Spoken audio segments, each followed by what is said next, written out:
बिनविरोध नगरसेवकांच्या विरोधामध्ये आता मनसे कोर्टात जाणार आहे। निवडणूक आयुक्तांची उद्या भेट घेणार आणि सोमवारी कोर्टामध्ये जाणार असं अविनाश जाधवांनी म्हटलं। नोटा नावाचा देखील पर्याय असतो असं म्हणत अविनाश जाधवांनी बिनविरोध निवडीवर प्रश्नचिन्ह उपस्थित केलं। तर माझ्या उभ्या आयुष्यात अशी निवडणूक कधी पाहिली नाही असं राज ठाकरे म्हणाल्याचं देखील अविनाश जाधवांनी म्हटलं।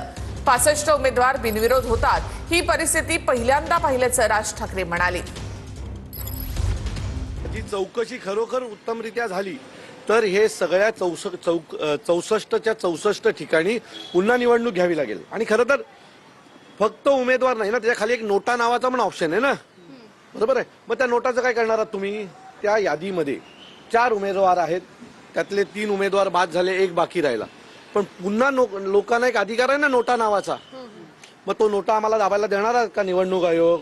सो नोटा दाबायला दिल्यावरही कळेल तुम्हाला काय होणार आहे। मला असं वाटतं की या सगळ्याची निष्पाप चौकशी झाली पाहिजे। सोमवारी या विरोधात आम्ही कोर्टात देखील चाललोय। कल्याण डोंबिवलीतली ठाण्यातली परिस्थिती समजून घेतली आणि मला वाटतं त्यांच्या भाषणातून त्या सगळ्या गोष्टी येतीलच। आम्ही त्यांना काही प्रूफ दिलेले आहेत, ज्या जसं मी कोपरीतलं म्हटलं की त्याच्या बाबतीमध्ये ज्या आमच्या उमेदवारांना ऑफर देण्यात आल्या त्याचा एक व्हिडिओ आहे आमच्याकडे, तो आम्ही आता साहेबांना दाखवलाय आणि मला वाटतं भविष्यात ते येतील सगळ्या गोष्टी समोर। पण परत ते देखील म्हणाले की अशी निवडणूक मी कधीही पाहिली नाही, असं राजसाहेबांचं वाक्य होतं।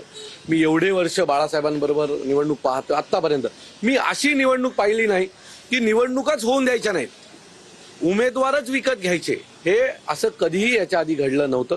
पण भारतीय जनता पक्ष आणि शिवसेना आता ह्या पातळीला देखील उतरले की निवडणुकाच होऊन द्यायच्या नाहीत। तर 66 नगरसेवक बिनविरोध आल्यावर विरोधकांचा सरकारवर आता हल्लाबोल।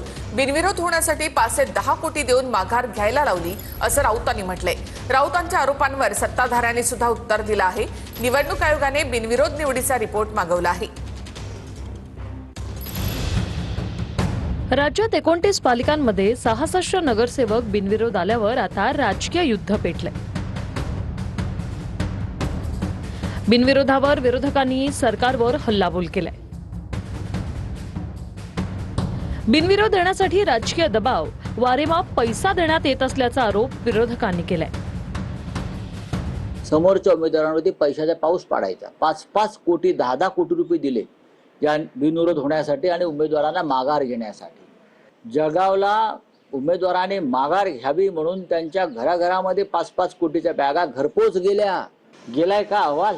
नाही। हे राज्य गुंडांचं, झुंडांचं आणि पुंडांचं आहे, तसं नसतं। मला वाटतं डायरेक्ट पार्टीवर गुन्हे दाखल झाले पाहिजे। त्याचं एवढा अहवाल मागून चालणार नाही, तर गुन्हे दाखल होणं फार गरजेचं आहे।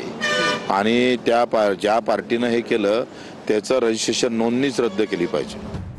भाजप 43, शिवसेना 19, राष्ट्रवादी 2, इस्लाम पार्टी 1, अपक्ष 1। ठाणे महापालिकेत शिवसेना 7, पनवेलमध्ये भाजप 6, अपक्ष 1, भिवंडीत भाजप 6, कल्याण डोंबिवलीत भाजप 14, शिवसेना 6, पुण्यात भाजप 2, पिंपरीत भाजप 2, जळगावात भाजप 6, शिवसेना 6, धुळ्यात भाजप 4, अहिल्यानगरमध्ये भाजप 3 आणि राष्ट्रवादी 2, तर मालेगावात इस्लाम पार्टी 1।